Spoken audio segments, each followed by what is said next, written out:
Mr. Sherlock Holmes, I presume. Correct. With whom do I have the pleasure? Emilio Estevaux, happy to make your acquaintance. I am here on behalf of Mycroft, your brother. He's on his way to Cordona. In the meantime, he requests your assistance with a sensitive matter. My orders are to provide you with the details.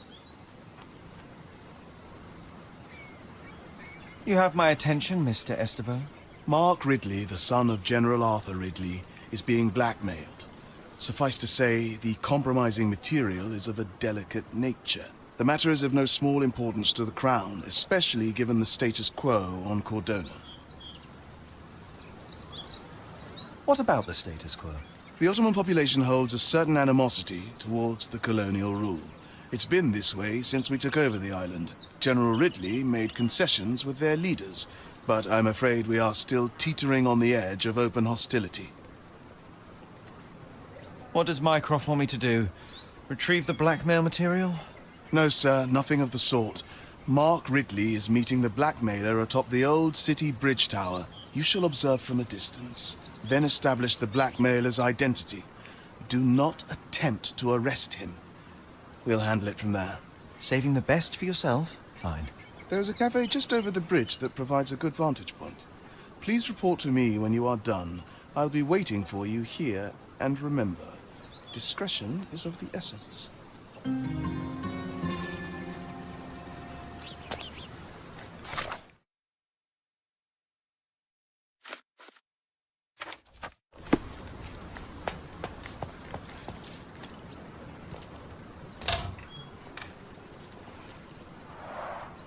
It's a bizarre object, and yet oddly familiar.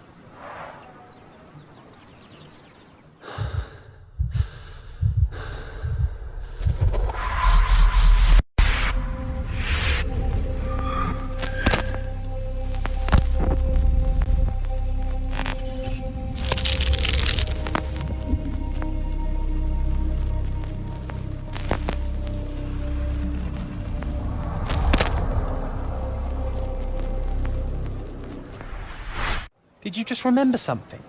Yes. A room full of curiosities and artifacts. I think I can find it in the manor. Sherlock. So, you continue to pursue the imaginary. I had hoped you might have got all this out of your system by now. Mycroft, what are you doing here? Get out of my house. It's my house, actually. I've come to bring you back. I have no interest in returning, let alone with you. I know you lied about Mother all these years, claiming she was merely ill, but she was unstable. She never had tuberculosis. She was not recuperating, but mentally deteriorating, and you never once thought to tell me. How dare you?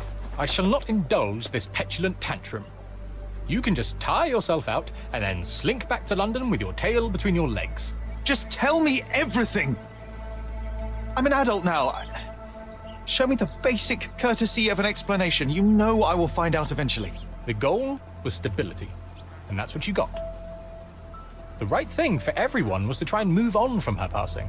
The consequences of one's actions determines what is right or wrong. Yes, exactly. The ends justify the means. After leaving Cordona, Sherlock, you had a normal childhood. In London, I was able to support you, guide you, shape you into a fine and productive young man. You have so much potential, so much to offer society. But that's not the end. Now I found the truth, and it has shattered everything I knew about her, about you, and about myself.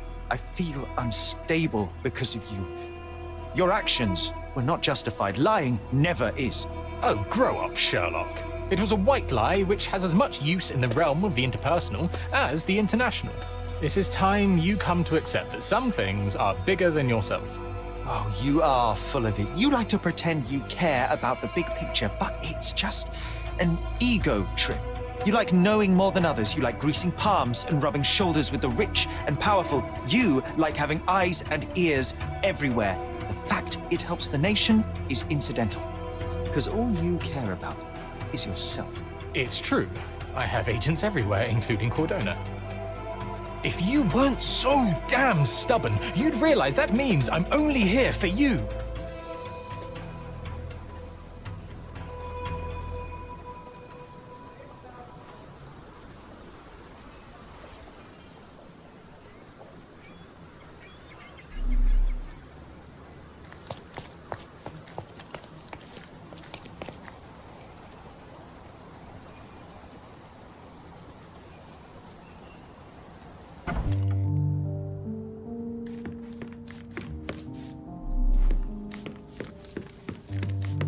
Another one.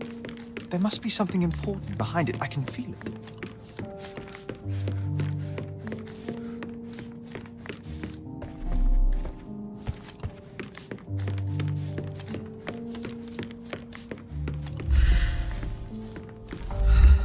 Hey, this is the luggage we brought from London, isn't it?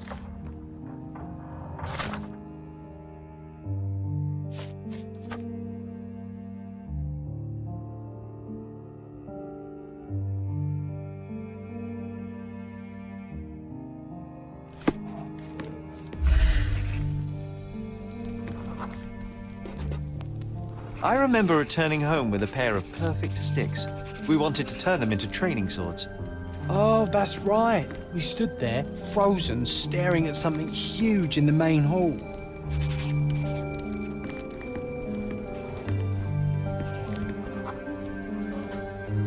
It was a giant aquarium with a living mermaid in it. Impossible. It must have been something else.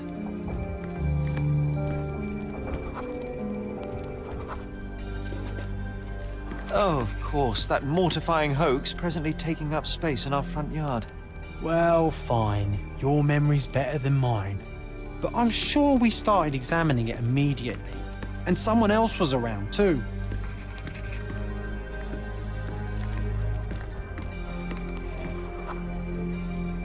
It was my mother. She asked what I thought of the artifact. You were really concentrating and holding something in your hand. I inspected it with a magnifying glass and was able to confirm it was made of two different skeletons. The mermaid was a fake. And so it was time to smash the thing. Your mother took a hammer and... Slow down, John. That's not how it happened. I remember other people joined us. The workers took the artifact and placed it into the cabinet of curiosities. It became part of Mother's collection of fakes. She always said that the truth lies in the details. This mermaid helped me to learn that.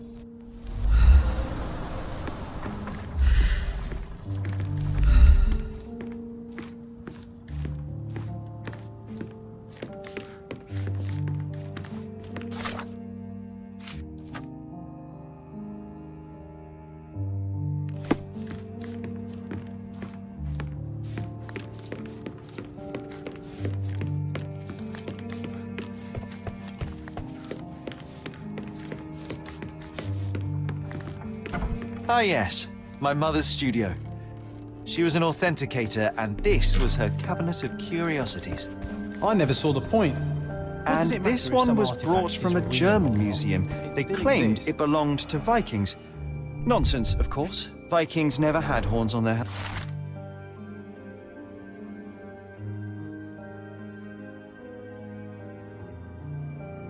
Clearly, it was deliberately torn.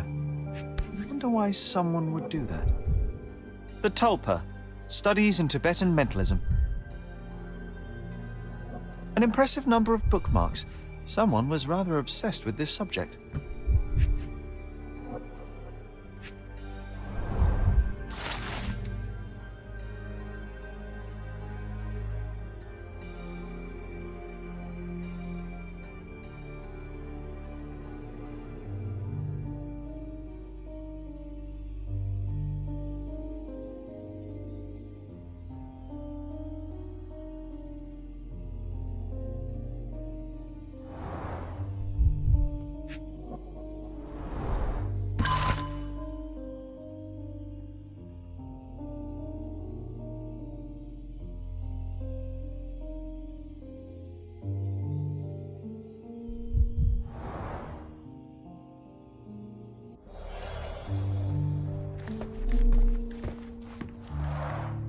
The full plate armor of Sir Robert Saunford.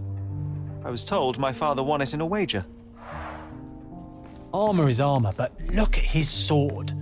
Oh, how badly I wanted to wield the blade. Mother said this was among the hunting trophies of a Scottish Viscount. So he tried to persuade everyone that his forest was inhabited by One of the most these ridiculous beasts. fakes I ever It saw. would have been Its owner thrilling insisted if it was a actually polar bear. true. He thought the white paint on the brown fur wasn't noticeable.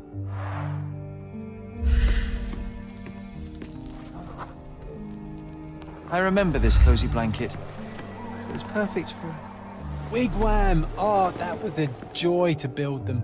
Imagining ourselves as wayfarers on the other side of the world.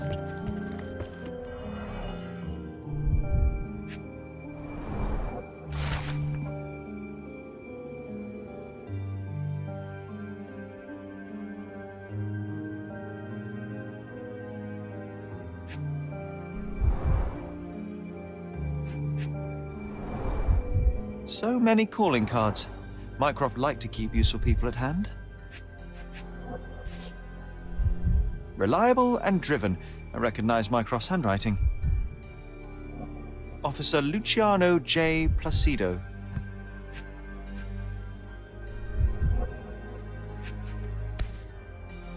Carefully opened. Carefully opened. Dated 24th of April, 1869.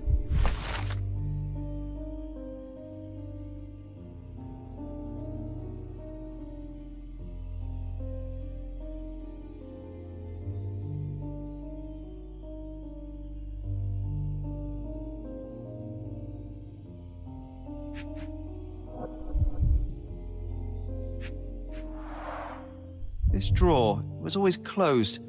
Only Mycroft knew how to open it. I remember we tried to break it open and spy on him, but alas, had no success. Maybe today's the day. Oh, Sherry. I'm starting to remember something.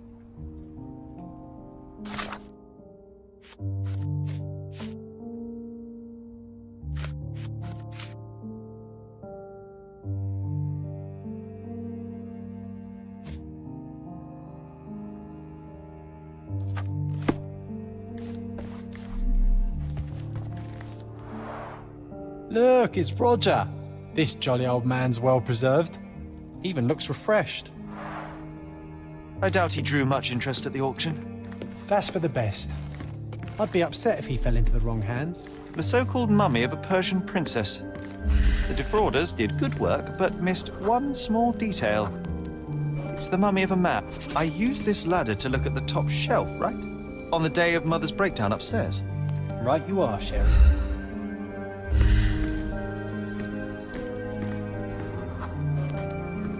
We heard a noise. I can't recall of exactly what, and we didn't have a great view from behind the statue.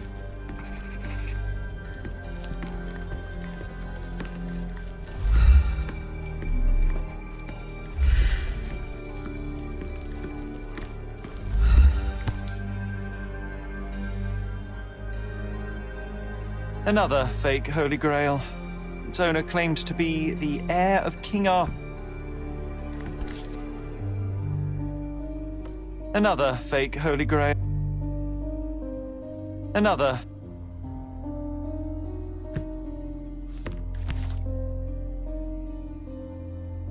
Watkinson and Holman, Chapter One, by Wallace Dioram.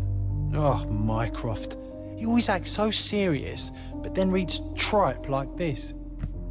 John, if I remember correctly, you couldn't put this book down.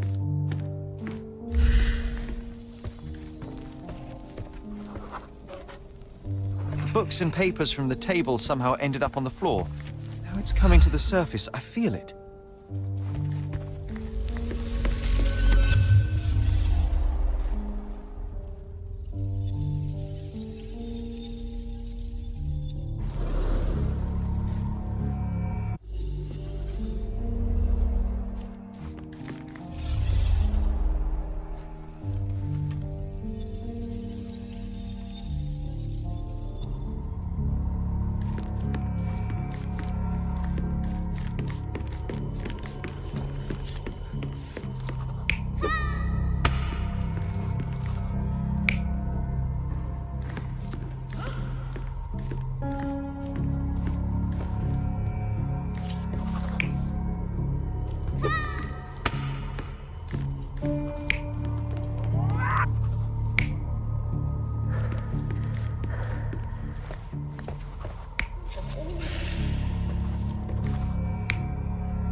You're not even trying, Sherry. Concentrate. You're not even trying, Sherry. Concentrate.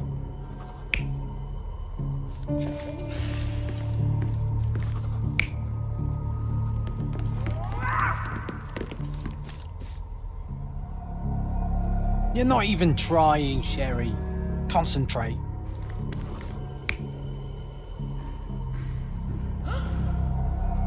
You're not even trying, Sherry. Concentrate.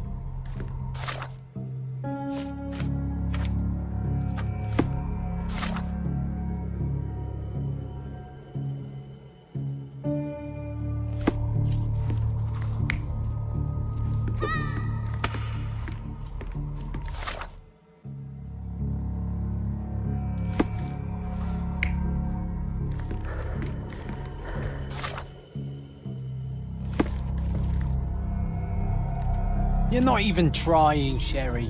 Concentrate.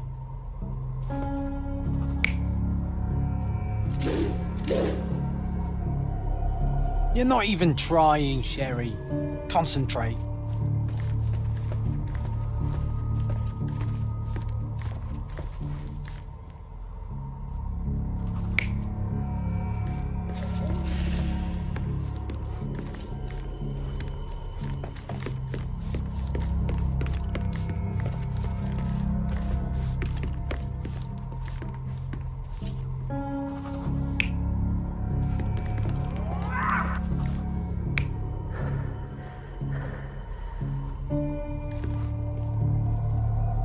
You're not even trying, Sherry. Concentrate.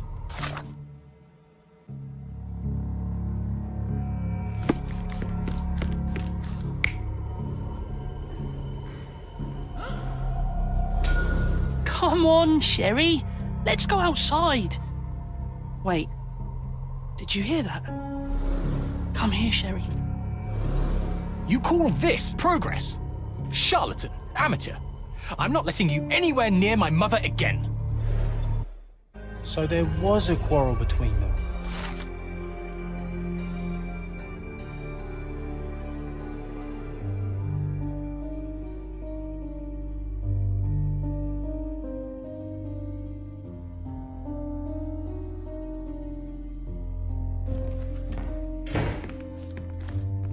I heard a noise in the hall. Let's check it out.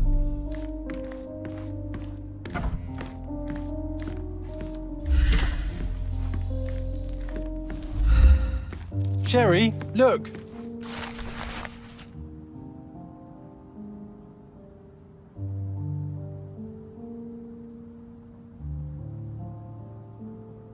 An invitation that comes with a mask. We can't miss this, Sherry.